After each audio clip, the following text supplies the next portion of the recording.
सार्वत्रिक 2025च्या फलटण नगर परिषद या नगराध्यक्ष शमशेरदादा आणि उपस्थित सर्व 27+2 29 अशा प्रचारासाठी उपस्थित असणारे आपल्या सर्वांचे महाराष्ट्राचे लाडके मुख्यमंत्री आदरणीय देवेंद्रजी फडणवीस उर्फ देवाभाऊ, आपल्या सर्वांचे सहकारी मित्र, या राज्याचे ग्रामविकास मंत्री आणि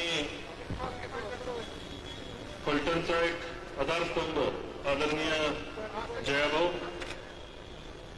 माझे मित्र आमदार सातपुते साहेब, आमदार सचिनजी पाटील, तात्या सौ जिजामाला, शिवरूपराजे, दिलीप साहेब भोसले, वकील साहेब, धैर्यशील दादा, बाळासाहेब सोळसकर, मनीषा वहिनी, प्रतिभाताई, अमरसिंह नाईक निंबाळकर, मंगेश दादा, बुरुंगले सर, मला या ठिकाणी जे जे नगरसेवकाच्या साठी उभे त्यांनी एकदा आपली ओळख सगळ्यांनी उभं राहून सगळ्या फलटण शहराला करून द्यावी एवढी मी विनंती करतो.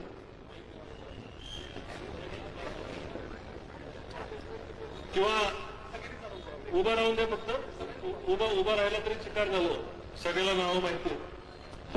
नगराध्यक्ष पदासाठी असणारे उमेदवार शमशेरदादा यांना विनंती करतो की त्यांनी सगळ्यांना अभिवादन करावं.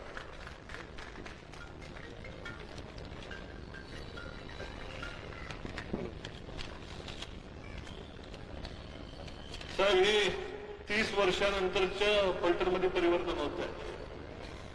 आपल्या येण्यापूर्वी आपण फलटणला भरपूर काय दिलंय सर, आणि आज फलटण शहराची जबाबदारी की आपण केलेल्या विकासावर, आपण केलेला फलटणचा केलेला सहकार्यासाठी जे सहकार्य आपण केलं त्याची उतराई करायची फलटणकरांची वेळ असेल आमची. मला खात्री आहे की फलटणकर आम्ही कृतज्ञ नाही, कृतज्ञ आहे.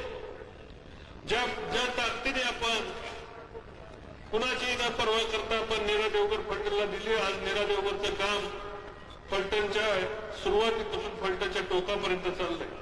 डोंबलकुडीचं बारमाही करून दिलं, फलटण शहराला नवीन नाट्यगृह साहेब आपण दिलं, तारांगण दिलं, सिटी हॉस्पिटल दिलं, महिला जिम दिली, मिनी क्रीडांगण दिलं. आणि आदरणीय देवाभाऊ आपल्याला सांगतो की फलटण शहरापर्यंत येणारा एकही रस्ता आपल्या कृपेमुळं, आपल्या आशीर्वादामुळं एकही रस्ता बॅलन्स नाही. सर्व 100% रस्ते फलटण शहरापर्यंत येणारे आता कॉन्क्रीटचे होत आहे. आम्ही आमचं भाग्य समजतो, आम्ही प्रयत्न केले, पण आमच्या प्रयत्नाला तुमची साथ नसती तर साहेब 1 फूट सुद्धा डांबर पडलं नसतं. तुम्ही ज्या ज्या मागण्या विकासासाठी केल्या, मी फलटणकरांना म्हणजे आई जगदंबेची शपथ घेऊन सांगतो, देवाभाऊनी एक सुद्धा मागणी आपली बॅलन्स ठेवली नाही किंवा एक भाऊ एक मागणी पेंडिंग ठेवली. उदार अंतकरणाने किती पैसे देतो तर रेल्वेला 50% भागीदारी महाराष्ट्र सरकारने दिली. रेल्वे काय महाराष्ट्र सरकारचा उपक्रम नाही, पण फलटणची रेल्वे ही पंढरपूरपर्यंत गेली पाहिजे. कॅबिनेटमध्ये ठराव करून 1000 कोटी रुपये महाराष्ट्र सरकारने दिले. नीरा देवकर सारख्या योजनेला 4000 कोटी रुपये दिले. डोंबलकुडी बारमाही करण्याकरता आपण जवळपास 100-125 कोटी रुपये आपण त्या ठिकाणी दिले. नाट्यगृह, शहरातले रस्ते, सीआरएफच्या माध्यमातून आपली झालेली मदत. येण्यापूर्वी साहेब आपण करायला काही शिल्लक ठेवलेलं आहे, नगरपालिकेला द्यायला काही ठेवलं शिल्लक नाही. सगळ्या शहराच्या रस्त्यांचे टेंडर, बहुतांशी रस्त्यांचे टेंडर झालेले, 100-125 कोटी रुपयाचे टेंडर झालेले, 75 कोटी रुपयाच्या रस्त्याचं काम चालू आहे. साहेब, आम्ही तुमच्याकडे मागायचं काय हाच आमच्याकडे प्रश्न आहे. आणि तुम्हाला सांगायचं तरी काय, भगवान देताय छप्पर फाडके आणि देवाभाऊ जब देताय तो आबाळ फाडके, अशी आमची परिस्थिती झाली. फलटणला जे जे मागितलं ते सगळं आपल्याला. आमच्या मनामध्ये कायम, फलटणकरांच्या मनामध्ये आम्ही कायम मागं चाललो होतो. 30 वर्षाची फलटणची तुम्ही रस्ते येताना बघितले सर, फलटण शहरामध्ये महिलांसाठी शौचालय सुद्धा बांधू शकले नाही. बांधलं 128 कोटी रुपयाचं साहेब या ठिकाणी मलनिस्तारण नावाची योजना केली. दुर्दैव असं आहे की 10 वर्षामध्ये साहेब ही योजना गाडली गेली, जमिनीच्या पोटात गाडली गेली. पण एकाही शहराचं मलनिस्सरण योजनेतनं गटर हे फलटण शहराचा एकाही नागरिकाचं जोडलं गेलं नाही. 128 कोटी रुपये कुठे गेले फलटण शहराचे कुणालाही माहिती नाही. आणि तपास करायचा असेल तर 128 कोटी रुपये कुठे गेले त्याचा तपास महाराष्ट्र सरकारने करावा लागेल, कारण महाराष्ट्र सरकारने पैसे दिले.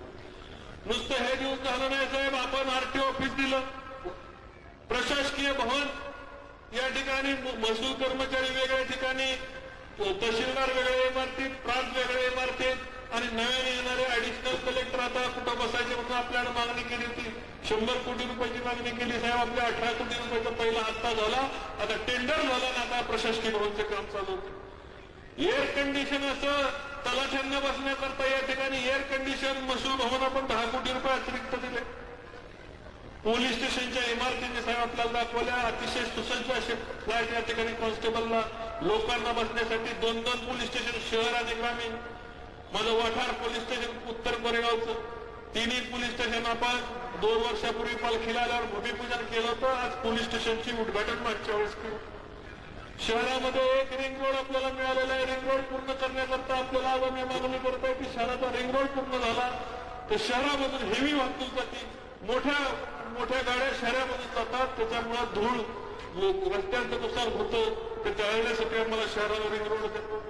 बाणगंगा नदीच्या संदर्भात आपल्याकडे मी मागणी केली सर, की बाणगंगा नदी ही पूर्वी त्याची आख्यायिका आहे की राजा दशरथाच्या अस्थी सुद्धा बाणगंगा नदीमध्ये विसर्जित केले होत्या. महानुभाव पंथाने आपला सत्कार केला. त्या महानुभाव पंथाची फलटण, दक्षिण काशी या ठिकाणी हजारो लाखो महानुभाव पंथ या बाणगंगा नदीमध्ये डुबकी मारण्याकरता येतात. पण ज्यांच्या हातात सत्ता दिली ते श्रीमंत रामराजांच्या काळामध्ये त्या बाणगंगा नदीमध्ये शहराचे गटर सोडण्यात आले. दुर्दैव असं आहे की महानुभाव पंथाची लोक येतात आणि महानुभाव पंथाच्या लोकांना त्या गटारामध्ये त्यांच्या रीतिरिवाजाप्रमाणे वर्षातून एक वेळा आंघोळ करावी लागते. बघताना मनाला वेदना होतात साहेब, अतिशय वाईट गोष्ट आहे ती, आम्हाला ती सुधारून द्या. अमृत 2 मधनं या ठिकाणी ती योजना आम्हाला नदी स्तरची योजना पूर्ण करून द्या. नीरा देवगडचं पाणी बाणगंगा धरणात येतंय. बाणगंगा धरणात जे आपण अतिरिक्त वाचणारं पाणी आहे ते 1/2 TMC पाणी आम्हाला जे फलटणच्या वाट्याचं आहे ती बाणगंगा प्रवाहित करण्याकरता पाहिजे. त्याच्यातूनच शहर प्यायला पाणी उचलेल, त्यातूनच शहराचं फिल्ट्रेशन प्लॅन्ट आणि शहराचं पिण्याचं पाणी चालेल. अशा प्रकारची आम्ही संकल्पना मांडली. बारामतीच्या धर्तीवर आम्हाला महिला हॉस्पिटल द्या. बारामतीला गेले की 1000 रुपये भरले की त्याला सगळं जेवण, खाणं, राहण्यासकट महिलांचे CT स्कॅन, MRI सगळं होतं. साहेब आमची कळकळीची विनंती, आम्हाला 30 किलोमीटर आमच्या महिला या ठिकाणी बारामतीला जातात. त्याच प्रकारे आम्हाला महिला हॉस्पिटल द्या. आपण मागच्या वेळेस फलटणला नाईक बनवडी या ठिकाणी MIDC मध्ये आपण लार्ज स्केल मेगा प्रोजेक्ट देतो अशा पद्धतीचा आम्हाला शब्द दिला. साहेब माझ्या फलटण तालुक्यामध्ये 20-25 हजार तरुणांना काम नाही. त्यांची अपेक्षा माझ्यावर आणि तुमच्याकडे बघून अपेक्षा आमदार साहेबांना ठिकठिकाणी गेल्यानंतर ती MIDC कारखाना कधी उभं राहतोय, उद्योग उभे राहतात, लोक अपेक्षेने बघतात. साहेब मला माहिती आपण एक शब्द आमचा ठेवला नाही, सगळे शब्द ठेवले. या 10-20-25 हजार लोकांना जर काम देऊ शकलो साहेब तर आम्ही या मातीचं ऋण फेडू शकतोय. तेवढी कृपा आमच्यावर करावी अशी मी तुम्हाला विनंती करतो. नगरपालिकेचं इलेक्शन आहे साहेब, काय सांगायचं, काय बोलायचं, किती बोलायचं, कोणासाठी बोलायचं हे सगळं स्पेशल. आपण आला होता सर मागच्या वेळेस, त्यावेळेस या ठिकाणी संपदाताईंच्या मृत्यूचं भांडवल केलं गेलं. त्यांनी कधी त्यांची चौकशी झाली होती 6-7 महिन्यापूर्वी. त्या चौकशीमध्ये त्यांनी एवढी माहिती दिली की खासदारांच्या PA ला माहिती दिली, तर त्या PA ला माहिती दिली असं समजू, त्याच्या सांगितलं की मृत्यूच्या जबानीत खासदारांच्या PA चं नाव आहे. कसंही कुठेही संबंध नसताना, त्यांनी हातावर लिहिलेलं असताना सुद्धा अशा प्रकारचं गलिच्छ राजकारण केलं. फलटणला बदनाम करण्याचं काम केलं. पण फलटणकरांना तुमचा माझ्यावर विश्वास आहे ना? 100% आहे ना? मला सांगा 27-0-28 नगराध्यक्ष आपण निवडून देणार आहोत का नाही? नक्की ना, हात वरती करून सांगा. साहेबांना शब्द देत आहे साहेब, तुम्हाला फलटणकरांनी शब्द दिलाय, मी आता निर्धार तुझा साहेब. रामराजे साहेब तुमच्या एकीकडे जाणीवपूर्वक तुमच्याकडे बोलता, तुमच्या विषयी एकीकडे कौतुक करता. मीडियाच्या आत काय बोलतात हे सांगायची गरज नाही. एक प्रकारचं सातत्याने जयाभावांच्या विषयी सुद्धा त्या पद्धतीने अनेक वेळा षडयंत्र केली. मी कधी रडलो नाही, कधी बोललो नाही, पण पब्लिकला बोललो नाही तर काय उपयोग आहे साहेब. अनेक वेळा षडयंत्र महिलांच्या मार्फत षडयंत्र रचली. सगळ्यांनी सीडी ऐकली ना, महिलेला पैसे देताना रामराजेंची ऐकली ना. इतका गलिच्छ राजकारण करणारी माणसं उघड्या चेहऱ्यांनी ससंस्कृत चेहरा म्हणून या राज्यामध्ये वावरतात तरी कशी मला वाटतं. माझ्या बाबतीत राजकारण केलं. मी छोटंसं उदाहरण त्यासाठी सांगतो साहेब. मी छोटीशी एक गोष्ट ऐकली. काजवा असतो, काजवा. काजव्याच्या पाठीमागे साप लागतो आणि तो काजवा सापाला विचारतो, तू माझ्या पाठीमागे कशाला लागलाय. साप काय ऐकत नाही, परत तुझ्या पाठीमागे लागतो. काजवा फिरून त्याला विचारतो, मी काय तुझं खाते काय. साप म्हणतो नाही, पण तरीही साप त्याचा पाठलाग सोडत नाही, काजव्याच्या पाठीमागा लागतो. परत काजवा मागून वळून विचारतो, मला खाल्ल्याने तुझं पोट भरल का. तर साप विचारतो नाही, तरी साप त्याच्या पाठीमागा लागतो. परत काजवा शेवटच्या वळून त्याला म्हणतो, मग तू माझ्या पाठीमाग, मी तुझं अन्न नाही, तू मला खाल्ल्याने तुझं पोट भरत नाही, मग तू माझ्या पाठीमागे कशाला लागलाय. तर हे साप त्याला उत्तर देतो. काय उत्तर देत असेल साहेब, की मी तुला चमकताना राहू शकत नाही. फलटणचं तसंच आहे साहेब. भूतोना भविष्याची आम्ही कामं केली. 2.5 वर्ष रक्ताचं पाणी करून फलटण शहर बदलायला निघालो. फलटण शहरातील 76% मतदान मला लोकसभेला झालं आणि म्हणून चमकताना रामराजेने त्यांच्या कुटुंबाला मला पाहायचं नाही. ते जयाभाऊच्या बाबतीत आहे. जयाभाऊच्या बाबतीत सुरुवातीपासून त्यांनी गलिच्छपणा केला आणि आज साहेब अनेक ठिकाणी अनेक होतं. तर माझा हा सहकारी मित्र, आमचा राज्याचा मंत्री फलटणकरांच्या पाठीमागे आज वकिलाची भूमिका घेतली. काल जयाभाऊंनी या फलटणच्या भाषणामध्ये शब्द दिलाय, फलटणला काय कमी पडेल तर मंत्री म्हणून महाराष्ट्र सरकारच्या मध्ये मी म्हणून वकील आहे. आता आम्हाला वकील मजबूत मिळालेला आहे. आम्ही सध्या कुठं नाही, पण आम्हाला वकील मजबूत आहे, आमचा आमदार मजबूत आहे, लोकांच्या मध्ये काम करणारा आमदार आहे. असा आमदार फलटणकरांनी 30 वर्षात पाहिला नाही. बरोबर आहे ना. ज्यांना नगराध्यक्ष पदासाठी आपण उमेदवारी दिली आहे ते शमशेरदादा माझे ज्येष्ठ बंधू आहेत. शमशेरदादांना कधी तुम्ही पुन्हा असं कधीतरी कुठेतरी सामान्य व्यक्तीच्या बरोबर कधी भेळ खाताना, वडापाव खाताना, रस्त्यात, कुठेतरी मोटरसायकलवर, कुणातरी घरी, सर्वसामान्य म्हणून आजपर्यंत पाहिलंय ना. विरोधी पक्ष नेता म्हणून प्रभावीपणे काम करून नगरपालिकेमध्ये खिंड लढवताना शमशेरदादांना 15-20 वर्षाचा त्यांचा अनुभव. त्यांना नगरपालिकेचा नळ कोण सोडतं हे पण माहिती, अग्निशमनच्या ड्रायव्हरचा नंबर पण माहिती आहे. शमशेरदादांना या ठिकाणी आरोग्य कर्मचाऱ्याचाही नंबर माहिती आहे. कोरोनामध्ये अडचण आल्यानंतर कुणाला फोन करा हे सुद्धा माहिती आहे. तर सातत्याने 15 वर्ष फलटण शहराच्या नागरिकांसाठी त्यांनी दिली. शमशेरदादांच्या विरोधात उभे असणारे जे अनिकेत राजे जे उमेदवार आहेत साहेब, त्यांना फलटणमध्ये ते 15-20 वर्षापूर्वी नगरपालिकेला निवडून आले होते. माझ्यापेक्षा वयाने होते. निवडून आल्यानंतर त्यांच्यावर डिस्क्वालिफिकेशन झालं, अजून सुद्धा पेंडिंग आहे. एकाही नगरपालिकेच्या सभेला ते आले नाही, एकाही मिटिंगला नगरपालिकेला आले नाहीत. 5 वर्षांना नित्य नियमाने आम्ही त्यांना पाहतो. फक्त त्यांच्या पप्पांना मत मागायला ते राहतात पुण्यामध्ये, लोकांच्या सुखदुःखात नाही. फलटणमध्ये कोरोना आला, मध्ये पाऊस पडला, कमर एवढं पाणी आलं. कोण होतं फलटणच्या सुखदुःखात, कोण होतं पाण्यामध्ये.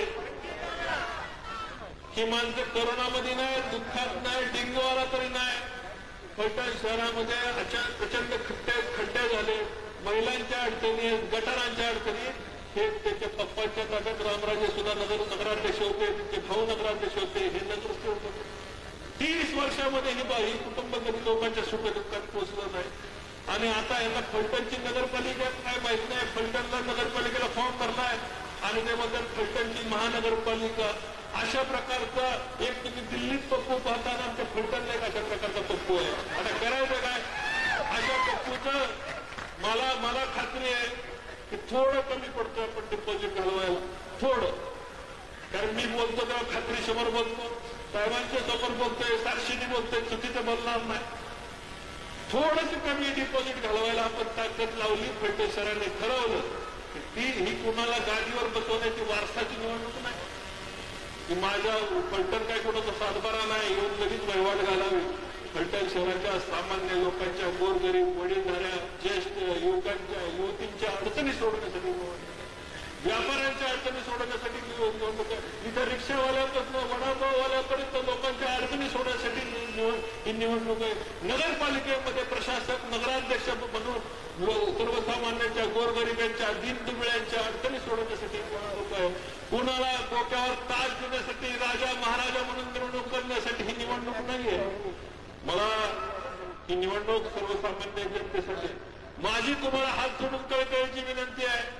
माझे असणारे 27च्या 27 भारतीय जनता पार्टी आणि राष्ट्रवादी काँग्रेसचे उमेदवार आणि नगराध्यक्षाचे उमेदवार या ठिकाणी बहुसंख्येने निवडून द्या, एवढीच विनंती मी या ठिकाणी आपल्याला करतोय. आणि आपल्या फलटणकरांना जे आपल्याला साहेबांनी दिलं, आता साहेबांना आपल्याला फार मागायची आवश्यकता नाही. साहेबांनी दिले म्हणून साहेब आले, त्यांच्याप्रती कृतज्ञता आपल्याला मतामधनं व्यक्त करायची. एवढंच कमी आहे फक्त डिपॉझिट घालवायला, तेवढंच फक्त देऊन डिपॉझिट घालवून दाखवा, एवढीच विनंती करतो. आणि माझ्या भविष्यात संपूर्ण जय हिंद, जय महाराज. धन्यवाद. रणजित सिंह नाईक निंबाळकर दादा.